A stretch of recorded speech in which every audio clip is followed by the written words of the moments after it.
नमस्कार, यह हमारा बिहार और मैं हूं आपके साथ दिनकर आनंद। क्या आप जानते हैं कि बिहार में रातों रात 65 लाख लोग गायब हो गए? जी हां, ये कोई डरावनी कहानी नहीं बल्कि चुनाव आयोग की वोटर लिस्ट की वो हकीकत है जिसने पूरे बिहार की सियासत में भूचाल ला दिया है। आखिर कहां गए 65 लाख वोटर? क्या बिहार के लोकतंत्र पर सबसे बड़ा संकट है?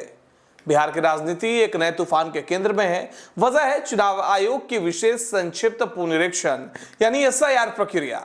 इस प्रक्रिया के बाद जो ड्राफ्ट वोटर लिस्ट सामने आई उसने सबको चौंका दिया है।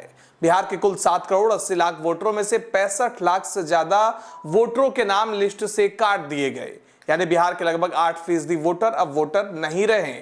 65 लाख, ये संख्या छोटी नहीं है। सवाल उठता है कि चुनाव आयोग ने इतने बड़े पैमाने पर नाम क्यों काटा?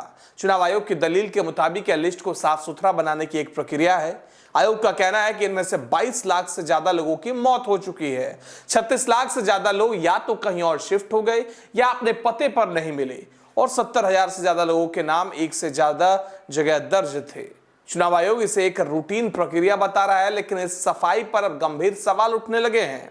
मामला देश की सबसे बड़ी अदालत सुप्रीम कोर्ट तक पहुंच गया है। लोकतंत्र के लिए काम करने वाली संस्था एडीआर ने इसे लोकतंत्र के लिए गंभीर बताते हुए सुप्रीम कोर्ट में याचिका दायर की। एडीआर ने मांग की कि चुनाव आयोग हटाए गए सभी 65 लाख वोटरों को पूरी लिस्ट सार्वजनिक करे। सुप्रीम कोर्ट इस मामले पर अगली सुनवाई 12 अगस्त को करेगा। यह मामला सिर्फ कानूनी नहीं है बल्कि पूरी तरह से सियासी भी हो चुका है।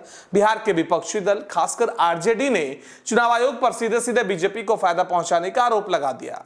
दूसरी ओर चुनाव आयोग इन आरोपों को खारिज करते हुए कह रहा है कि यह सिर्फ एक ड्राफ्ट लिस्ट है और किसी को भी अपनी आपत्ति है तो वे अपनी आपत्ति दर्ज करा सकते हैं। तो एक तरफ है 65 लाख वोटर जिनका नाम कट चुका है, दूसरी तरफ है चुनाव आयोग की दलीलें और इन सब के बीच है सुप्रीम कोर्ट जिस पर अब पूरे बिहार की निगाहें टिकी है। सबसे बड़ा सवाल यह है कि क्या इन 65 लाख लोगों का उनका सबसे बड़ा लोकतांत्रिक अधिकार यानी वोट देने का हक वापस मिल पाएगा?